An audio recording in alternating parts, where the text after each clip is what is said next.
warahmatullahi wabarakatuh. Kembali lagi di channel aku, Desi Rezeki Amelia. Kali ini aku bakal bahas tentang stunting. Tapi sebelumnya, tahukah kalian apa itu stunting? Istilah ini bagi beberapa orang mungkin masih terdengar asing.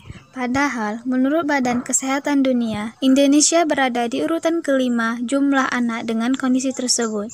Jadi, apa sebenarnya stunting?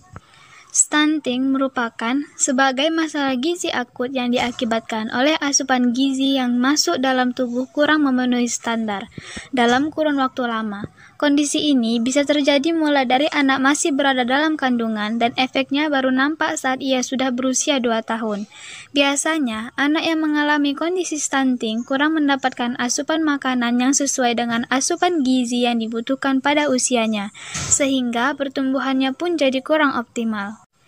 Tidak hanya pertumbuhan yang terhambat, stunting pada anak juga berkaitan dengan perkembangan otak yang kurang maksimal. Hal ini menyebabkan kemampuan mental dan belajar yang di bawah rata-rata dan bisa berakibat pada prestasi sekolah yang buruk. Selain itu, stunting dan kondisi lainnya yang terkait dengan kurang gizi juga dianggap sebagai salah satu faktor beberapa penyakit. Nah, selanjutnya, mari kita kenali gejalanya. Perlu Ibu ketahui bahwa stunting berkembang dengan proses yang lambat dan kumulatif. Namun, itu tidak berarti bahwa asupan makanan si kecil yang Ibu berikan saat ini tidak memadai. Ibu perlu mengenali gejala-gejala di bawah ini. Yang pertama, proporsi tubuh anak cenderung normal tapi tampak lebih muda atau kecil untuk anak seusianya. Yang kedua, pertumbuhan tulangnya tertunda. Yang ketiga, tubuh anak cenderung lebih pendek untuk anak seusianya. Yang keempat, berat badan anak lebih rendah untuk anak seusianya. Lalu, bagaimana cara mencegahnya? Dikarenakan stunting pada anak bisa dimulai sejak si kecil berada dalam kandungan, maka waktu terbaik untuk mencegahnya adalah selama kehamilan dan 2 tahun pertama kehidupan anak. Berikut adalah langkah-langkah pencegahan stunting yang Ibu bisa lakukan. Yang pertama, persepsi yang sering terjadi pada masyarakat Indonesia adalah ibu hamil harus makan yang banyak. Padahal yang benar adalah ibu hamil harus mengkonsumsi makanan yang bergizi supaya janin dalam kandungan pun ikut sehat.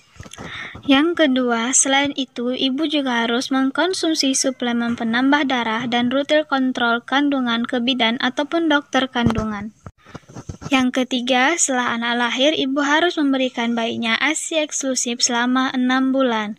Yang keempat, pada bayi usia 6 bulan, bayi mulai diberikan MPASI dengan tekstur makanan yang ditingkatkan sesuai usianya. Yang kelima, para ibu juga harus rajin mencari informasi mengenai makanan dan minuman apa saja yang boleh dan tidak boleh diberikan kepada anak seusianya. Yang keenam, berikan anak asupan gizi yang cukup, terutama protein dan kalsium. Hilangkan persepsi bahwa makan harus dengan nasi yang banyak. Karbohidrat, terutama nasi putih, banyak mengandung gula yang bisa menyebabkan kegemukan. Setelah kita mengetahui pengertian dari stunting, gejalanya, dan bagaimana cara mencegahnya, kita juga harus mengetahui efek samping dari stunting tersebut. Stunting memiliki beberapa efek pada si kecil. Berikut efek-efek tersebut. Yang pertama, pertumbuhan anak terhambat di mana tinggi dan berat badannya tidak sesuai atau di bawah angka rata-rata pertumbuhan anak seusianya. Yang kedua, ukuran lingkar kepala anak lebih kecil dibanding ukuran normal anak seusianya. Hal ini menandakan otaknya tidak berkembang dengan baik. Yang ketiga, bila otaknya kurang berkembang, maka daya tangkapnya pun kurang maksimal. Yang keempat, prestasi anak di bidang akademik kurang baik. Yang kelima, anak cenderung pendek dibandingkan dengan teman seusianya. Yang keenam, badan anak terlalu kurus atau bisa jadi malah kegemukan akibat terlalu banyak mengkonsumsi makanan yang tinggi gula.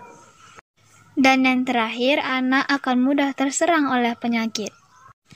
Berikut beberapa gambar anak dengan penyakit stunting. Lihatlah betapa kasihan dan kurang beruntungnya mereka, disebabkan oleh penyakit yang mereka alami, yang seharusnya mereka bermain dan belajar dengan teman-teman seusianya. Semua itu menjadi khayalan untuk mereka. Apakah mereka bersalah? Tentu saja tidak. Kita sebagai orang tua, terutama ibu, yang harus memperhatikan pertumbuhan mereka sejak dalam kandungan. Jadi kesimpulannya adalah perkembangan anak tentunya menjadi prioritas utama setiap orang tua. Jangan sampai kondisi stunting tersebut dialami oleh anak-anak yang berada di sekitar kita.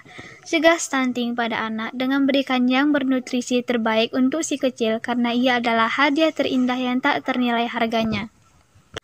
Oke guys, sekian informasi yang bisa aku berikan. Jangan lupa tonton video aku sampai selesai dan jangan lupa like, comment, and subscribe video aku supaya kalian gak ketinggalan video-video yang akan aku upload selanjutnya.